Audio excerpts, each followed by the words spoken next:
She was mocked for always eating until the truth came out. People were staring again. Morayo could feel it even before she lifted her head. It always started the same way. A sudden silence, forks pausing midair, eyes shifting in her direction like she had done something shameful just by existing. The chatter in the roadside restaurant dropped into whispers, then into muffled laughter. She sat alone at a corner table, her rounded shoulders hunched slightly forward, plates of food arranged before her like a quiet confession. Rice, beans, swallow, stew. Her hands moved quickly, almost urgently, scooping food into her mouth as though time itself might steal it away.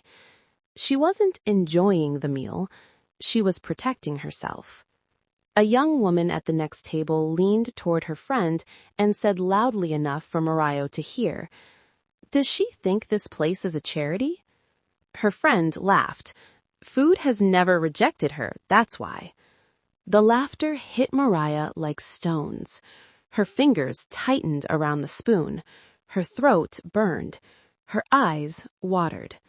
But she didn't stop eating, because hunger had once been far more cruel than mockery. Morayo was in her mid-20s, but people spoke about her like she was a public spectacle. At work, colleagues joked openly. She eats breakfast like lunch. She eats lunch like dinner. She eats dinner like she's preparing for war. Some laughed, some shook their heads in disapproval, some acted concerned, disguising cruelty as advice. Have you tried dieting? You know men don't like women who eat too much. You should learn self-control. Morayo smiled politely every time, but inside, she felt like a child again, small, powerless, and ashamed. No one ever asked why she ate the way she did. They never wondered what hunger had done to her. Morayo was not born with an appetite that frightened people. She was born thin, quiet, gentle.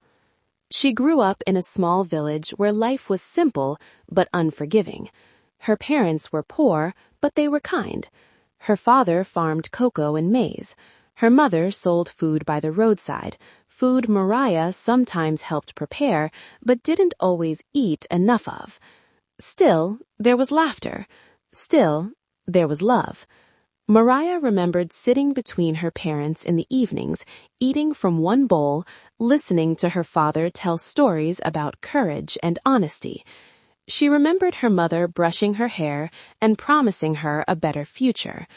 But poverty does not wait, and sickness does not ask permission. Morayo was 7 when her mother fell sick. At first, it was just tiredness, then coughing, then long days in bed. Hospital visits drained what little money they had. Food portions became smaller. Meals came later in the day.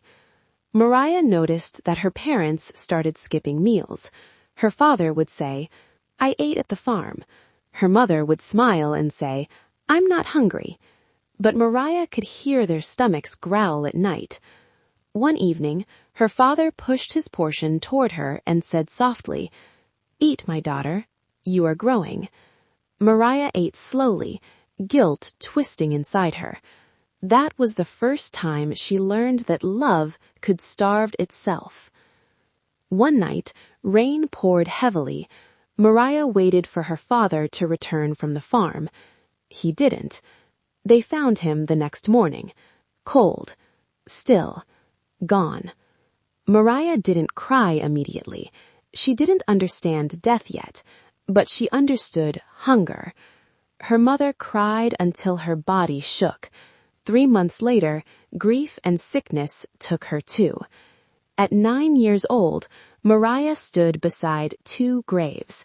She felt empty, not just in her heart, in her stomach. Morayo was sent to live with a distant aunt who already had too many mouths to feed. That house was where her relationship with food changed forever. Food was counted, measured, guarded. If Morayo asked for more, she was slapped. If she ate slowly, her plate was taken away. If she showed hunger, she was mocked. Greedy orphan, you think food grows on trees? Your parents died and you still want to finish our food. At night, Morayo lay awake listening to her stomach scream. Sometimes she stole leftover food and hid it under her bed, eating it secretly in the dark, crying quietly so no one would hear. Hunger became her enemy.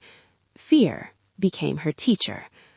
One afternoon at school, Morayo fainted during assembly. Teachers accused her of laziness. Students laughed. No one asked when she last ate. That night, lying weak on a thin mat, Morayo made herself a vow that would shape her entire life. If food ever comes to me again, I will never let it leave. Her body memorized that promise. As a teenager, Morayo escaped that house and survived through odd jobs and kindness from strangers. Whenever food appeared, she ate fast. Too fast. Her body did not trust tomorrow. Years of deprivation had trained it to believe famine was always close. Food was no longer food. Food was safety. By the time Morayo found a stable job, her body had changed. She gained weight. People noticed. At events, eyes followed her plate. At weddings, whispers floated behind her. One day, at a coworker's birthday lunch, someone finally said it aloud. "Morayo, you've eaten enough for 5 people." The room erupted in laughter. Someone snapped a photo secretly. By evening, it was online. Caption, "When food controls your destiny." Morayo locked herself in her room that night and cried until morning. She considered starving herself, but fear won, because hunger had once nearly killed her. One morning, Morayo collapsed at work. This time, it wasn't hunger, it was exhaustion. At the hospital, doctors finally listened. They asked about her childhood, her parents, the famine, the abuse. After hours of silence and tears, one doctor said gently, "Your body has been surviving, not misbehaving." Morayo cried, not from shame, from relief. She was not weak, she was wounded. Healing was slow, painfully slow. Some days she ate too much, some days she feared food again, some days she hated her body. But now she understood. She started therapy. She learned that hunger had rewired her instincts. She learned to forgive herself. Months later, Morayo stood before a community health outreach. Her hands shook. Her voice trembled. "I was mocked for eating," she said softly. "But hunger buried my parents, and my body never forgot." Silence filled the room. Some cried. Some bowed their heads in shame. Morayo began speaking publicly. For orphans, for trauma survivors, for people mocked for coping mechanisms. She created a platform called Eating Isn't a Sin. Slowly, the laughter stopped.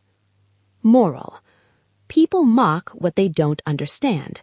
Behind some appetites are years of hunger.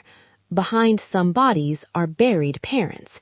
Behind some habits are trauma, not greed. And sometimes, the girl you laugh at for eating too much is only fighting a famine you never survived.